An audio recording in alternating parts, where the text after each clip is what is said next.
Ils sont toujours là, nos chers invités avec eux. Nous allons maintenant parler du Togo. Intervenant récemment sur Radio de la Place, Madame Adjamagbo Johnson de la Convention démocratique pour les peuples africains CDPA a plaidé pour le retour au bercail en toute sécurité de Monseigneur Podjoro. La coordinatrice de la dynamique, Monseigneur Podjoro, ne supporte pas l'idée qu'un patriarche, un archevêque émérite, nonagénaire, soit contraint à l'exil pour ses opinions et ambitions politiques.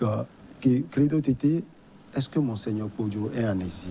Oui, avant de répondre à cette question, donc je voudrais dire, moi j'ai un problème, j'ai du mal. Lorsque Mme Adjamagbo a un problème avec la sincérité et la vérité, parce que Mme Adjamagbo ne peut pas nous dire aujourd'hui que Monseigneur Podjoro est un exilé politique. Monseigneur Podjoro n'en est pas un. Ayons le courage de le dire. Et si elle le dit, ça veut dire qu'elle ne dit pas la vérité. Non, mais elle fait économie de la vérité. Là, je voudrais être poli, parce qu'on ne dit pas à une personne, à une aînée qu'elle ment, mais elle fait économie de la vérité, même si c'est la même chose au finish. Donc, c'est dire que cette dame politique que je voudrais respecter en tant que créature de Dieu, en tant que créature humaine, a un sérieux problème avec la définition de la vérité et puis de la sincérité. Donc aujourd'hui, on ne peut pas lancer rien que des pics pour dire que Monseigneur Podjoro est un exilé politique. Non. S'il n'est pas exilé politique, il est quoi alors? Monseigneur Podjoro est un touriste. Monseigneur Podjoro se retrouve aujourd'hui dans un pays occidental parce qu'il l'a voulu. Parce que Monseigneur Podjoro, même au moment dur d'après-présidentiel, donc on n'a pas vu que ce monsieur a été tellement inquiété. Et au contraire, ce monsieur a été protégé par le pouvoir. Tout simplement parce qu'il est un homme de Dieu que nous devons respecter. Et personne n'excuserait le pouvoir en place si c'est qu'on avait molesté Monseigneur Podjoro. Parce que c'est une personnalité morale. Donc Monseigneur Podjoro a choisi délibérément de suivre son candidat de l'Esprit Saint à Accra. Et après Accra, donc, ils se sont trouvés le tuyau pour se retrouver du côté de l'Occident. Donc, on ne peut pas parler aujourd'hui de Monseigneur Podjoro comme exilé politique. Ça, c'est faire preuve de cécité et puis de malhonnêteté intellectuelle, politico-intellectuelle. Et je crois que lorsque je vois Mme Adjamagbo jouer son rôle, c'est vrai. Donc, elle a besoin de se construire, de se trouver un autre domaine de définition. Mais ce domaine de définition, je crois que pour une dame de son rang, on doit avoir le minimum de langage de vérité.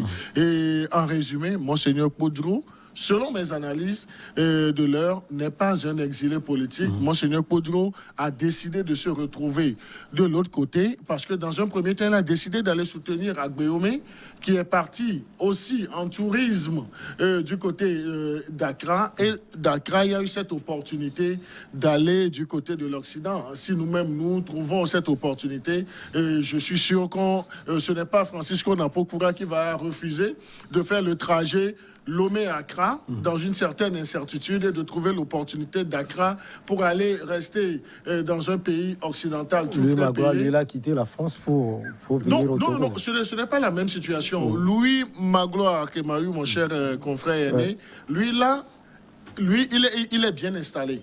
Donc, il a décidé de faire un retour fréquent à ses sources. Et puis, sa présence au Togo, ce n'est pas quelqu'un qui est venu juste pour connaître la colombe de la paix ou bien la place de l'indépendance. Mais il est venu dans le cadre de ses recherches parce qu'il est en résidence d'écriture. Ça, c'est autre chose. Donc, Monseigneur Podjoro n'est ni en résidence politique là-bas, il n'est ni en résidence d'écriture, mais Monseigneur Podjoro, avec l'aide de son homme à tout faire, qui, entre griffes, le manipulerait selon certaines informations. Marc Mondi.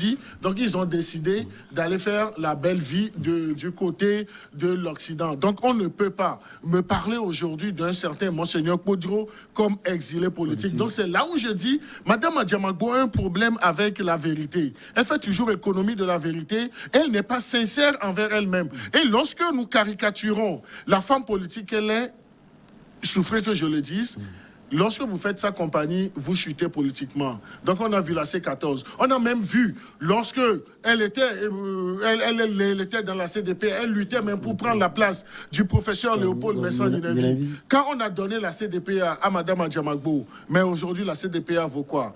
Quand le professeur Léopold Ninevi et l'autre professeur Martin Adoyom étaient là et impulsaient une certaine dynamique de cohabitation politique, mais on a vu comment la fronde a été soulevée. Mais aujourd'hui, la CDP est devenue quoi? Une coquille plus que vide dans les mains. Donc aujourd'hui, Mme Adjamagbo a de la peine même de se définir dans son cocon politique. Donc là, elle fait dans ce qu'on appelle, dans un autre jargon, le vagabondage politique, pour ne pas dire la prostitution politique. De regroupement, elle veut jouer le premier rôle. Et lorsqu'on lui donne cette opportunité, c'est toujours l'échec. Et là, celui qui doit être plus amer aujourd'hui, c'est un certain monsieur le maire de Golfe 4, c'est ça? Jean-Pierre Fabre, qui a fait l'amère expérience de cheminer avec cette dame qui n'est que la définition de ce qu'on peut appeler en français facile la poisse. Je vais écouter la version de Francisco Napokura. Même question, est-ce que Monseigneur Podjoro est contraint à l'exil? Non, je pense que l'opposition togolaise doit sortir riche des analyses de Credo Tuté et voir ce qu'il faut et qui il faut comme compagnie les prochaines fois. Quel est ce parti politique qui a pu résister au Togo après la mort ou la disparition ou la retraite du président fondateur? Même le RPT n'a pas survécu, le CAR non plus.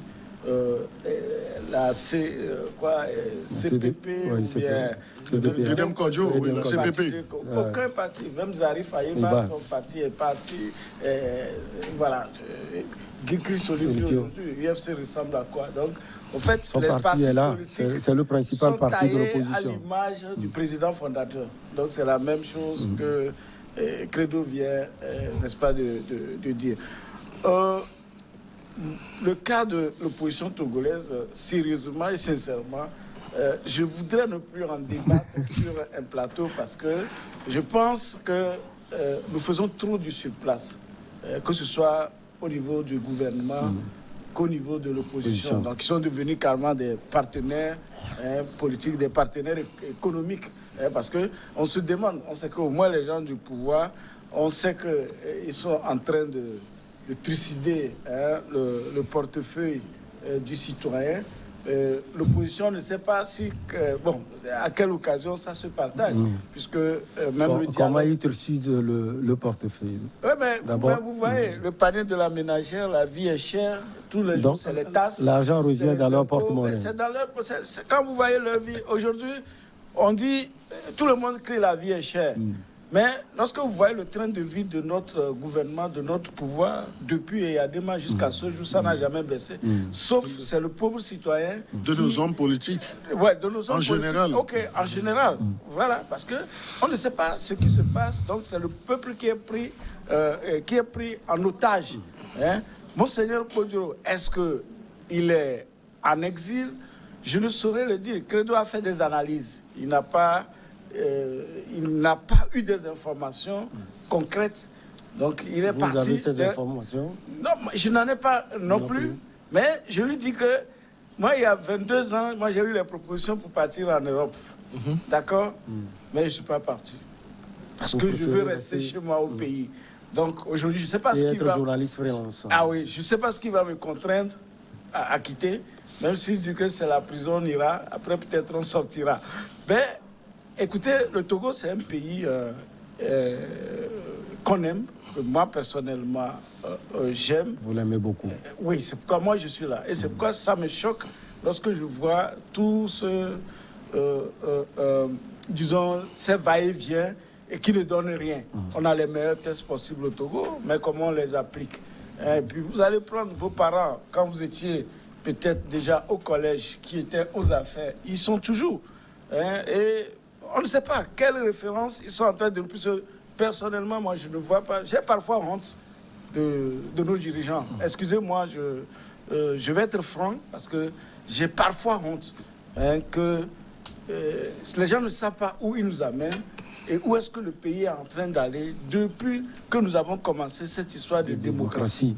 Donc, le pouvoir même, depuis que les gens accusent que, ou bien distillent sur les réseaux sociaux, on a vu les images de Podjo ici, tout le monde a écrit que c'est un photomontage et que Podjo est parti. Nous avons même appelé l'épiscopat à l'époque à aller chercher Monseigneur Podjo. Monseigneur Podjo, ce n'est pas n'importe qui. Qu'on le laisse comme ça dans la nature, aller le chercher, ne serait-ce même lui trouver, disons, une place pour l'instant au Vatican, pour qu'il reste et puisse se reposer un peu, au lieu d'être là et que peut-être des gens vont manipuler. Le Togo a beaucoup de réfugiés politiques que personne ne parle, dont personne ne parle, et dont le pouvoir même ne confirme pas qu'ils sont des réfugiés politiques, mais qu'ils ne peuvent jamais rentrer au pays. Il y en a, il y a Agba Bertin qui a fui ce pays, qui n'est plus jamais revenu. Il y a Olivier Ama qui a quitté, qui n'est jamais venu. Non, mais est-ce que M. Agba Bertin est un réfugié politique? Écoutez, l'affaire a été traitée politiquement. C'était affaire de escroquerie internationale qui n'existe pas dans le droit et en plus mêlée à Pascal Bodjona. Est-ce que vous voyez? Donc, quand vous voyez toutes ces histoires, donc personne ne peut dire aujourd'hui avec certitude que Monseigneur Podjo n'est pas en exil, sauf si un jour on nous présente une conférence de presse ou que si les évêques nous disent que notre frère, voilà, effectivement, il est en exil, ou bien nous sommes avec lui, nous avons toujours... Mais c'est que Podjo n'a pas sa place aujourd'hui dans le froid, quelque part. Il a sa place ici sur le territoire togolais, et qu'il continue d'avoir cette fièvre-là, cette ferveur, qu'on le sent lorsqu'on le retrouve dans des célébrations eucharistiques. Quand vous arrivez à une célébration eucharistique, que ce soit n'importe où, Podjo est à l'aise et le fait, et le Togolais en a encore besoin, parce que son âge, avec son âge, c'est une grande référence. On ne devrait pas prononcer le nom de Monseigneur Podjo comme les gens le font. Non, c'est quelqu'un aujourd'hui qui dépasse le stade de petit homme. Avant Credo Tété, je vais aussi donner la parole à lui, Magoula Kemayo, à entendre Mme Brigitte Adjamagbo Johnson. Monseigneur Podjo doit impérativement revenir au pays. Elle a également parlé de Agbeo Mekodjo. Tout dépend de la personne à laquelle elle s'adresse. Est-ce qu'elle s'adresse directement aux concernés ou elle s'adresse aux autorités pour qu'elles obligent ces personnes à rentrer? Parce que si elle s'adresse aux autorités... Visiblement, elle s'adresse à tout le monde, puisque c'est une radio. Mais je pense qu'elle devrait d'abord s'adresser aux concernés. Est-ce qu'ils veulent rentrer? Est-ce qu'ils sont empêchés de rentrer? Je n'en suis pas certain. Les raisons pour lesquelles Monseigneur Podjo est parti du Togo, je ne les connais pas. S'il estime que sa vie, sa sécurité sont en danger, je ne peux pas en répondre. En revanche, je sais que pendant toutes les années de la conférence nationale qu'il a présidée jusqu'à aujourd'hui, Monseigneur Podjo n'a jamais subi de violence dans ce pays, à ce que je sache. Et donc, c'est pas aujourd'hui que les autorités du pays vont commencer à le violenter ou à attenter à sa sécurité ou à sa vie. Ce n'est qu'un point de vue.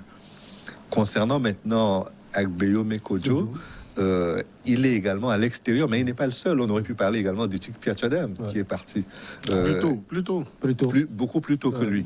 Donc, est-ce qu'on doit obliger ces personnes à rentrer parce qu'elles doivent être là pour le dynamisme de la vie politique, ou alors c'est à elles de faire le choix de rentrer en posant leurs conditions? C'est très difficile à dire. La seule chose que moi j'espère, c'est que la vie politique au Togo sera qu'elle bénéficie d'un dynamisme qui permet au débat d'idées contradictoires de faire avancer la qualité de la démocratie du pays. Je fais une petite incise pour faire la publicité du livre que j'ai coécrit avec Jean-Paul Agbo, Togo, une démocratie en construction.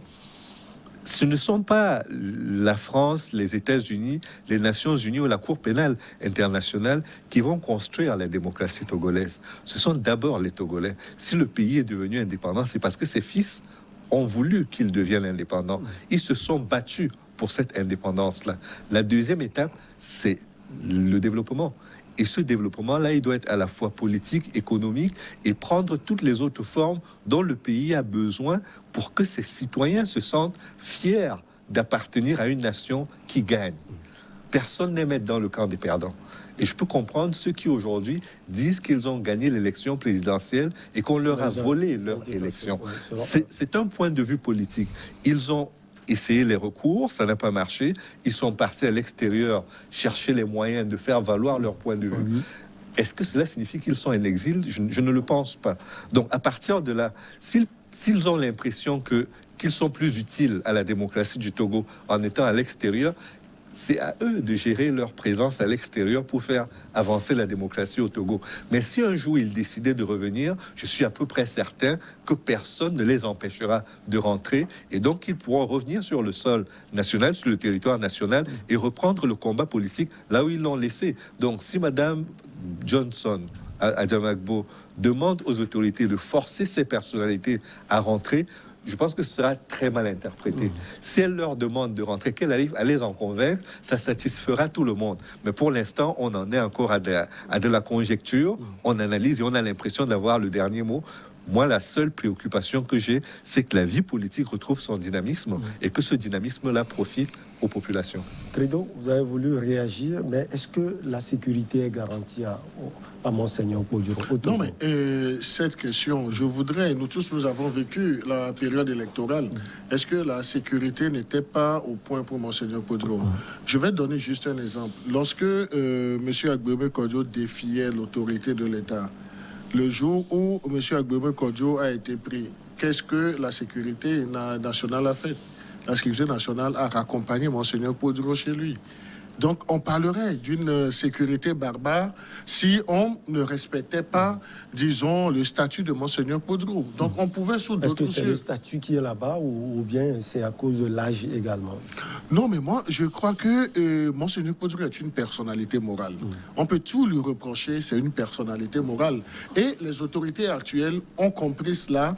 Donc, et les autorités n'ont pas permis à ce que Monseigneur Kodjo soit même molesté. Nous avons vu, c'est dans ce pays. Et nous avons même décrié quand certains individus ont voulu perturber le sommeil même de Monseigneur Kodjo. Qu'il soit de X parti ou bien Y parti, nous tous, nous avons déploré cela.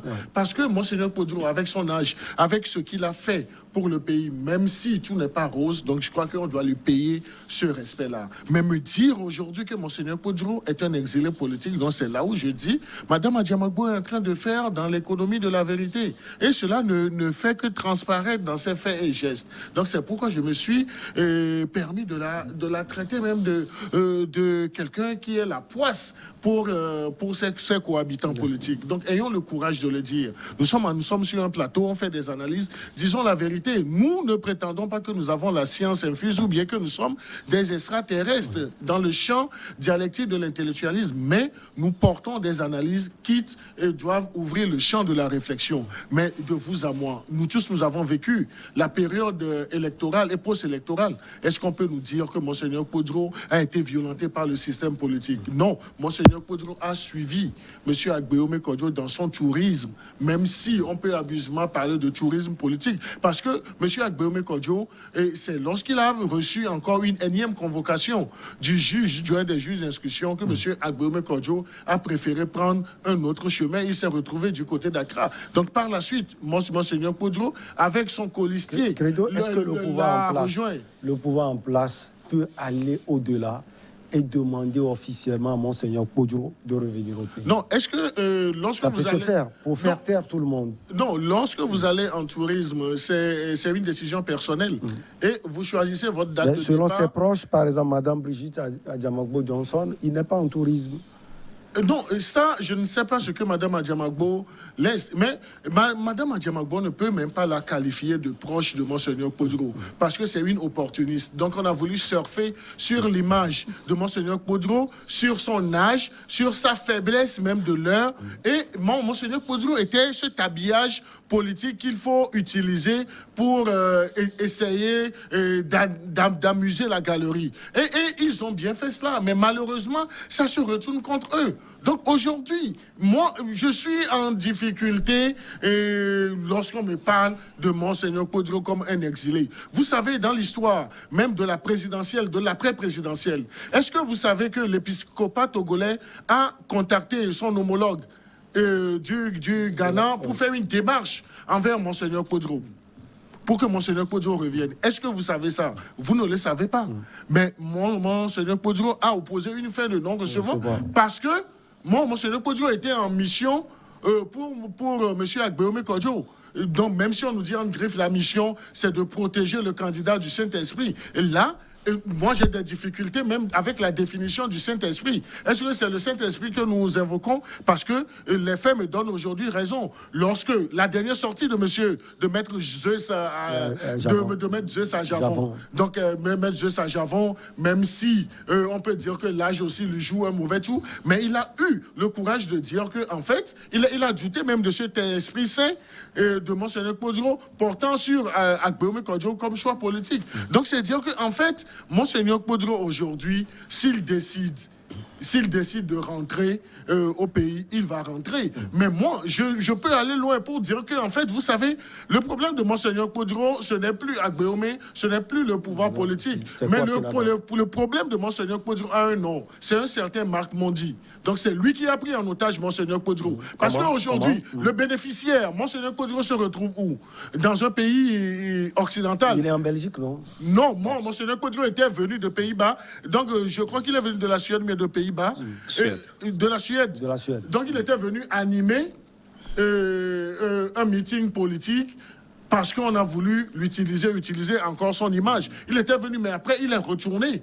Donc, Monseigneur Poduro, aujourd'hui, du côté de la Suède, qui en est le premier bénéficiaire, ce n'est pas Agbeome Kodjo, ce n'est pas la dynamique Monseigneur Poduro, mais c'est un certain Marc Mondi. Parce que lui, il a tant rêvé de cette posture, de cette situation, et aujourd'hui, donc, lui, il se la coule douce parce qu'il ne veut pas rester dans ce pays. Donc, c'est lui le premier bénéficiaire. Et c'est lui également qui est le pont, qui serait le pont entre Monseigneur Poduro, en tant que son assistant en griffe personnelle, c'est lui qui joue dans la manipulation de Monseigneur Poduro. Donc nous disons, moi particulièrement, j'ai mal. J'ai mal parce que si nous voulons juste reconsidérer les propos tenus par Monseigneur Poduro vis-à-vis de ses collègues de l'épiscopat, vis-à-vis de l'actuel archevêque métropolitain de Lomé, donc il faut comprendre qu'à un certain moment, la jugeante, la raison a été laissée de côté pour servir des ambitions vraiment obscures. Et ces ambitions ont été servies, mais le résultat n'était pas au bout du compte. Donc que Mme Adjamagbo ne cesse pas de nous berner, de prendre les Togolais pour idiots, pour dire peut-être qu'on peut l'excuser dans une certaine mesure. Les sujets, le débat ou bien le dynamisme politique, aujourd'hui en souffre. Donc les sujets politiques manquent à nos leaders et c'est ce qui fait qu'on cherche toujours des sous-sujets pour amuser la galerie. Oui, Napokura, vous êtes fatigué de parler de l'opposition. Vous l'aviez dit tout à l'heure, c'est d'ailleurs pourquoi j'ai permis à Credo de parler. Non, mais mon cher ami, lui, il aurait voulu parler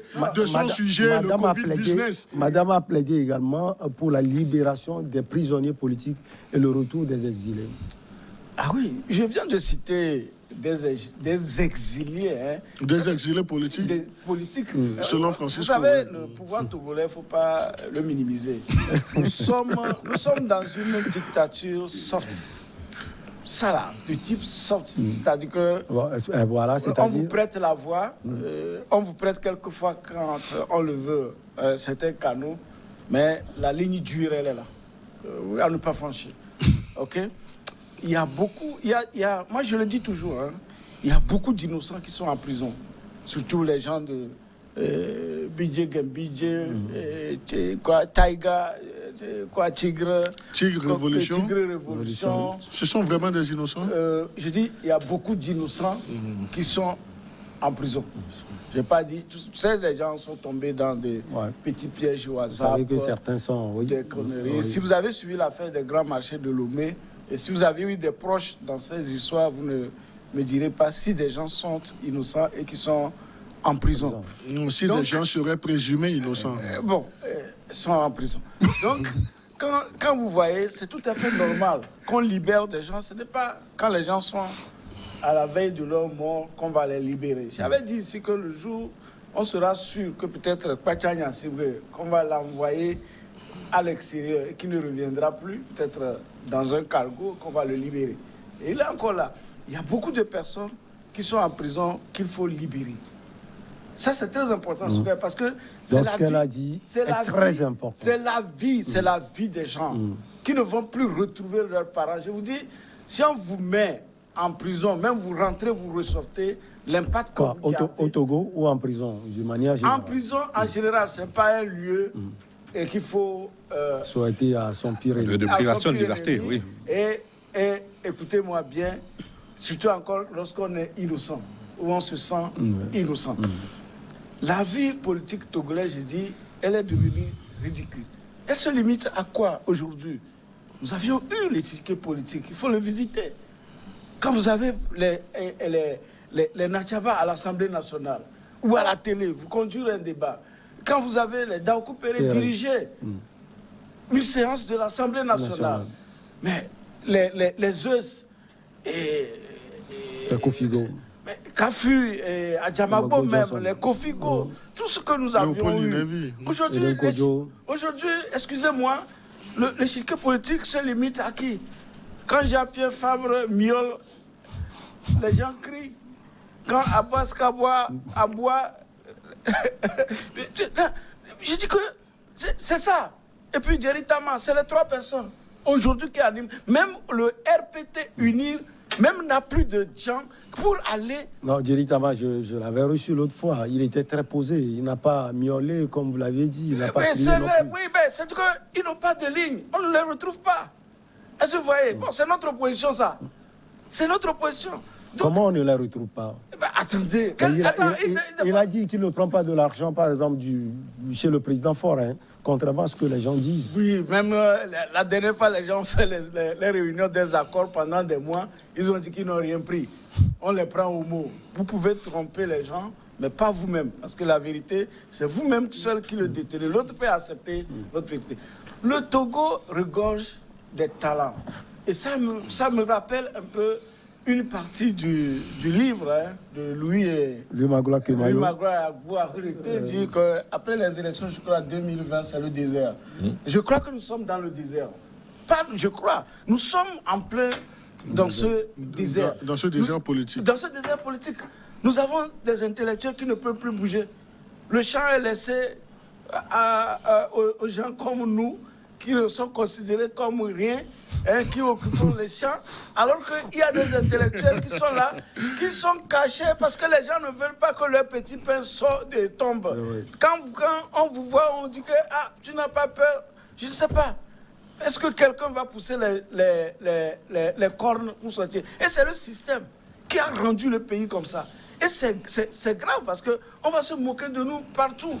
En Côte d'Ivoire, bien sûr, il y a la lutte. Aujourd'hui, Ouattara est en train de tendre la main aux gens et qui rentrent au pays. C'est la richesse du pays.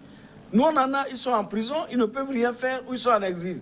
Qu'est-ce que vous voulez? Vous parlez de quelle réconciliation? Donc, les gens qui sont en prison, ce n'est pas leur place. Leur place, c'est aux côtés de leur famille, c'est leur contribution. Même quelqu'un qui est en prison, ben, s'il était dans la vie, peut-être il allait empêcher quelqu'un qui est mort hier, ou bien qui est en train de mourir. Est-ce que vous voyez? Donc, chacun a son rôle à jouer. Les prisons sont pleines. Elles sont pleines à craquer. Il faut libérer les innocents. Vous voyez, vous rentrez en prison, vous voyez. Je dis qu'il faut même faire l'inventaire des prisons. Il n'y a pas que les prisonniers dont je parle, que politiques dont je parle. Il y a des gens en prison qui n'ont jamais vu le juge, même pour simple, peut-être, Soupçon. soupçons, On peut qui sont en saluer prison, cette sortie. qui passent Au moins- même au 2-3 moins cette fois leur partie- peine. Oui, il faut Cette faire. partie de la sortie de Madame Brigitte Adjamagbo. C'est très important, les gens qui sont en prison, qui sont innocents, même ceux-là qu'on accuse, à tort ou à raison, qu'ils ils sont à l'origine de Tigre Révolution. Il faut leur donner la mission. Je crois que ces gens ne représentent aucun danger pour la gouvernance au Togo. Lui Magloire, on peut faire comme la Côte d'Ivoire. Hein. C'est vrai qu'une partie de l'intervention de Francisco Napokoura en 1 minute. Non, je pense qu'on n'a même pas besoin de se mesurer, de se comparer à qui que ce soit. Au Togo comme ailleurs, il y a besoin d'avoir une scène politique sur laquelle les gens pensent d'abord aux populations avant de penser à eux-mêmes et à leur carrière.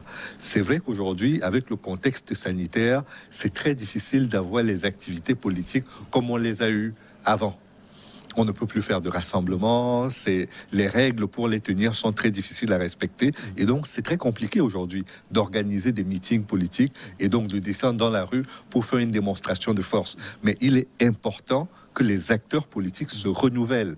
Il est important qu'ils prennent à cœur la question de la vie chère. Si Madame Adjamagbo Johnson m'avait parlé de la vie chère, cela m'aurait intéressé parce que je sais que ça parle à tous les Togolais. Si on m'avait parlé de la libération de la justice qui doit être rendue, non pas à la tête du client, mais justement pour que les torts soient réparés, j'aurais entendu. Vous parliez tout à l'heure des personnes qui sont en prison et qui n'ont jamais été jugées. C'est pas propre au Togo. Et les erreurs judiciaires, c'est pas l'apanage de la justice togolaise non plus. Donc je pense que au-delà des anathèmes qu'on peut lancer, au-delà de tout le passé qui est aujourd'hui très chargé et à l'aune duquel on juge les actions des gens, on devrait aujourd'hui apprendre à remettre l'homme au centre des débats et faire en sorte que la politique serve les intérêts du plus grand nombre. Lu Magloire Kemayo, vous êtes journaliste et écrivain, c'est toujours un plaisir pour nous de vous avoir sur ce plateau. Également un plaisir pour nous de vous avoir, Credo. Merci beaucoup.